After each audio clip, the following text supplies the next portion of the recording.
Showed fires burning, people trapped in high-rise buildings.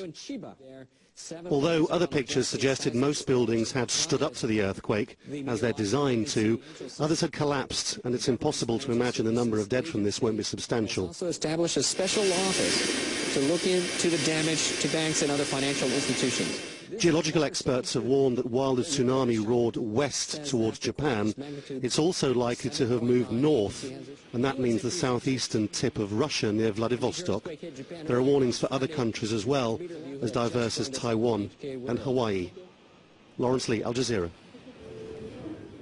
Okay, we're bringing you breaking news coverage here of the earthquake in Japan, an 8.8 magnitude earthquake striking the east coast of Japan. We're looking at live pictures coming to us from Japanese television. Dramatic pictures showing a tsunami. We're not sure of the height of the tsunami right now, but it's going up the east coast of Honshu Island in Japan. This is around the area of Miyagi, which is on the east coast. There have been warnings from the Tsunami Warning Center that the magnitude 8.8 earthquake could generate a tsunami of up to 20 meters in height. There was a tsunami of a meter in height which hit the east coast. We're looking at these pictures coming to us from Japanese television showing us a wave of water sweeping on land, sweeping everything in sight there. It's washed away cars and torn away at buildings right along there, along the coastline. Our correspondent, Harry Fawcett, is in Kuala Lumpur. He's been monitoring developments there. Harry, what's the latest you have there from the...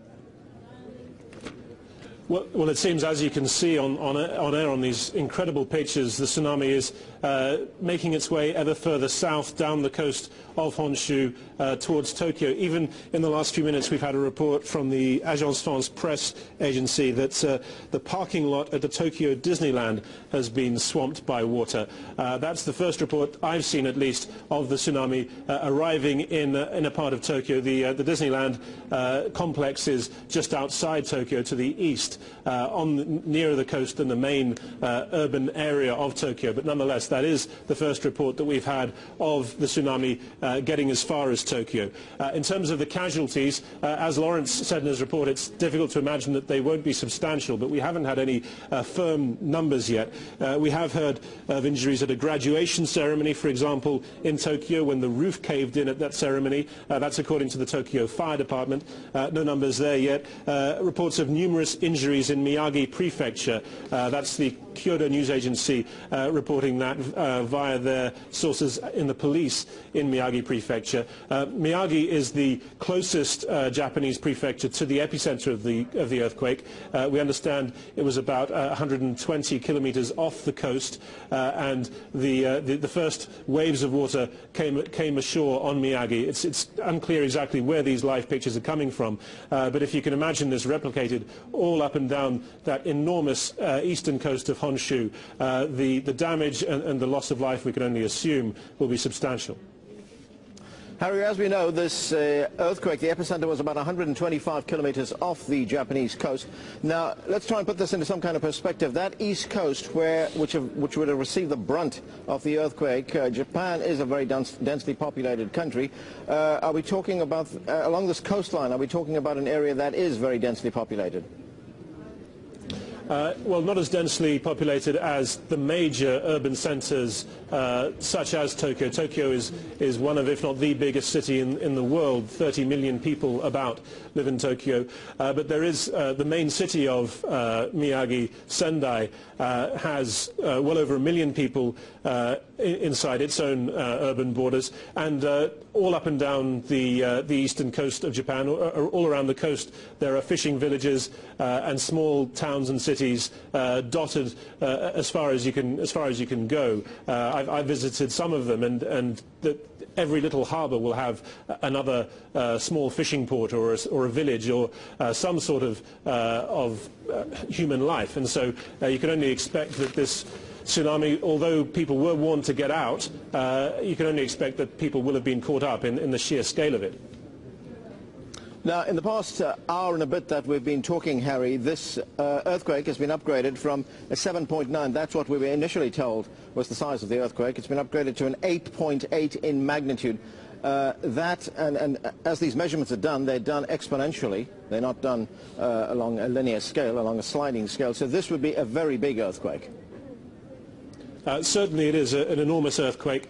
It's bigger even than the Kobe earthquake of 1995, which killed about 5,500 people. That was a magnitude 6.9, so a great deal smaller than the one that we're witnessing here. It has to be said that epicenter of the Kobe earthquake in 95 was really right on the shore of Japan, and so its effects were felt more strongly in urban areas. But I think the fact that this is such a larger earthquake and that already we're seeing the kind of extraordinary damage being done by this tsunami, it must be in the same scale of a major disaster to have hit Japan.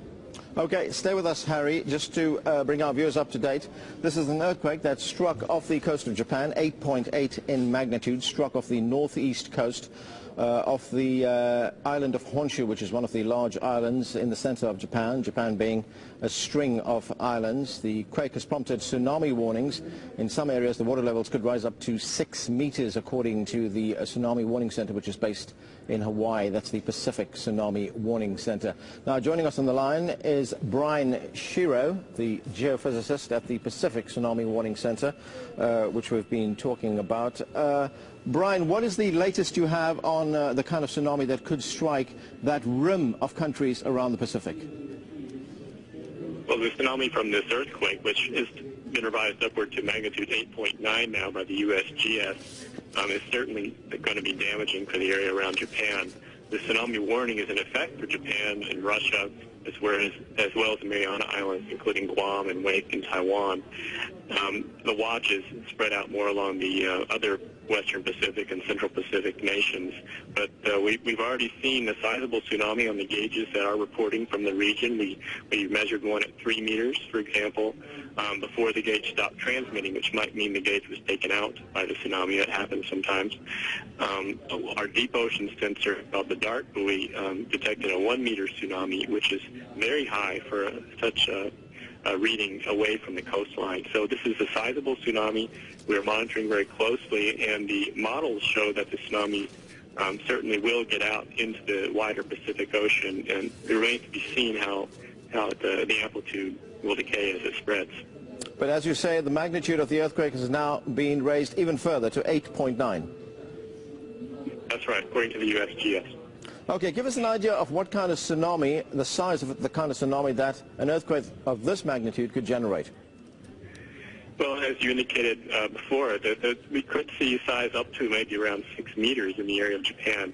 And luckily, Japan has a really sophisticated tsunami warning system. They have, for example, gates that close off the rivers and canals that lead into the water that helps prevent the tsunami from traveling inland. They have tsunami sirens and tsunami crawlers that go on their TV. So I think the citizenry of Japan is going to be fairly well prepared for this. The bigger worry, perhaps, for the tsunami itself would be the smaller nations around the Western Pacific. Some of them may not be as well prepared as Japan is for a tsunami. And, of course, we're watching very closely. Being in Hawaii where we are, we're very concerned with Hawaii, too. So we'll be monitoring the situation closely. You know, Hawaii is in a watch right now, not in a warning. Okay, when you say prepared, what kind of preparations can the population make when they've got a 6-meter wave coming down on them? Well, for example, if someone's in Japan, they don't have much time because the earthquake and tsunami happened very close to them. So all you need to do is just get away from the water. And so I'm sure that's what they've been doing. So evacuate the area close to the water. And okay, Brian, just stay with us for a moment there. We're looking at some live pictures now of a huge wave which is moving along the surface of the sea towards land. This wave, of course, generated by that earthquake, that 8.9 magnitude earthquake off the east coast of Japan. There's that wave moving across towards land, and we have Brian Shearer with us from the Tsunami Warning Center. So, Brian, we are seeing a wave right now moving towards land.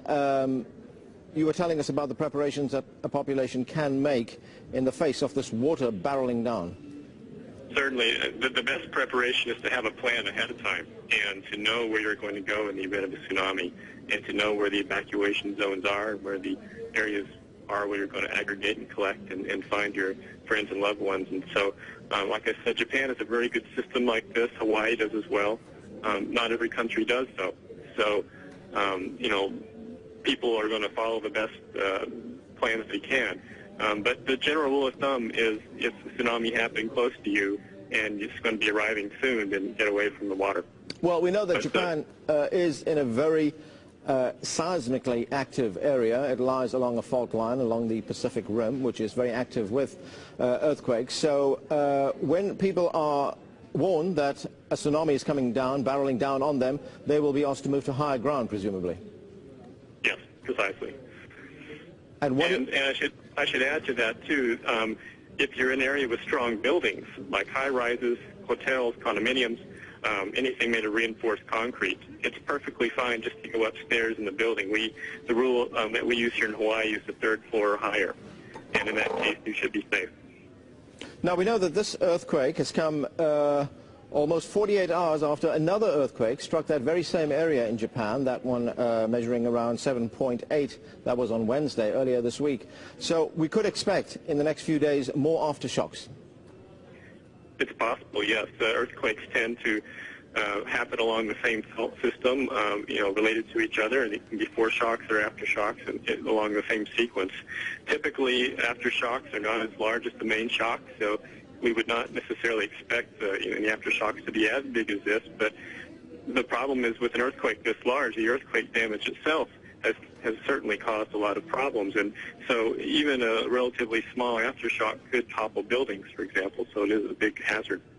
And when we're actually talking about the tsunami, this is a vast area of water that we're talking about, the Pacific Ocean. Will the water level decline and get lower as further away from the epicenter of the earthquake? Well, the tsunami is a series of waves, so it's a number of waves that happen in succession over several hours' time. And a wave, as I'm sure you know, it consists of a trough and a crest, so a low point and a high point. And so depending on where you are in relation to the wave, the high point, the crest may reach you, or the low point, the trough may reach you.